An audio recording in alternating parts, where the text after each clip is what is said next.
खबर का विज्ञान के लिए चुनौती बने संत समर्थ दादा गुरु भैया जी सरकार पर 7 दिन तक चला शोध अब खत्म हो चुका है।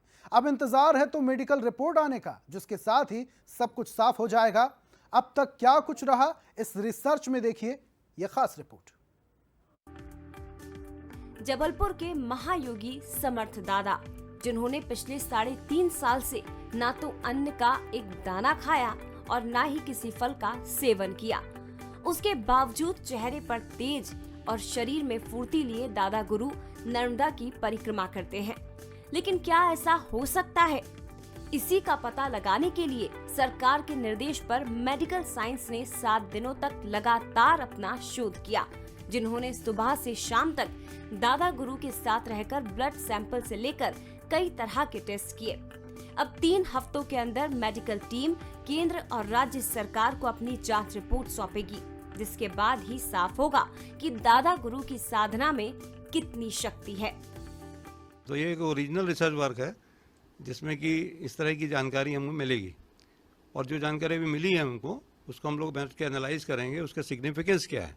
ये तो फाइंडिंग हुई, इसका सिग्निफिकेंस क्या है, किस तरह के ट्रेंड्स इसमें हमको मिलेंगे, वो सब हम लोग पूरा एनालाइज करके फिर उसके बाद आगे बाद मैकेनिज्म की कि इसका क्या मैकेनिज्म है, इसके बारे में हम लोग पूरा हाइपोथेसाइज करेंगे।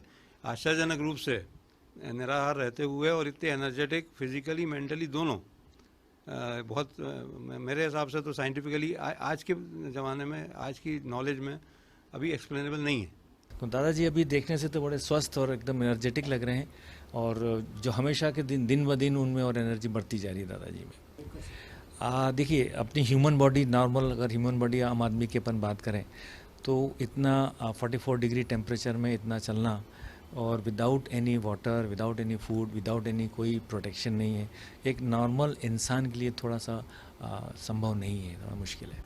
संत समर्थ दादा पर चली रिसर्च ने बीते 7 दिनों में सभी को चौंका दिया है। खास तौर पर जो पुलिस अधिकारी दादा गुरु की ड्यूटी में तैनात थे, वो खुद हैरान है कि इस भीषण गर्मी में सिर्फ नर्मदा जल के सहारे कोई कैसे रह सकता है।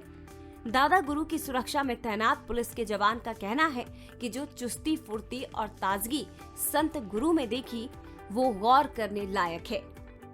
दादाजी का माँ नर्मदा की परिक्रमा में साथ साथ रहे, कदम से कदम मिला के चले, और छाया जैसे उनके साथ 1 मिनट भी उछल नहीं किया जब तक ड्यूटी रहा तब तक।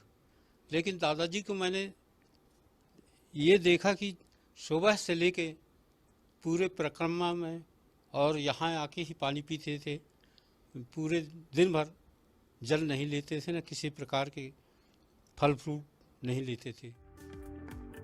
धर्म और अध्यात्म की चर्चा हमेशा होती रही है, लेकिन आध्यात्म की खोज जब विज्ञान करने लगे तो मन में कई तरह के विचार आते हैं, और संत समर्थ दादा ने जो कर दिखाया है, अब उसकी रिपोर्ट आना बाकी है। लेकिन यदि दादा गुरु के दावे सच साबित होते हैं तो ये देश और दुनिया के लिए एक नई रिसर्च होगी। जबलपुर से बंसल न्यूज के लिए अमित सोनी की रिपोर्ट। 3 साल से ज्यादा का वक्त हो गया है जब इन संत ने अन्न का एक दाना नहीं खाया है। यही चमत्कार है, और इस चमत्कार को हमारा देश नमस्कार भी करता है।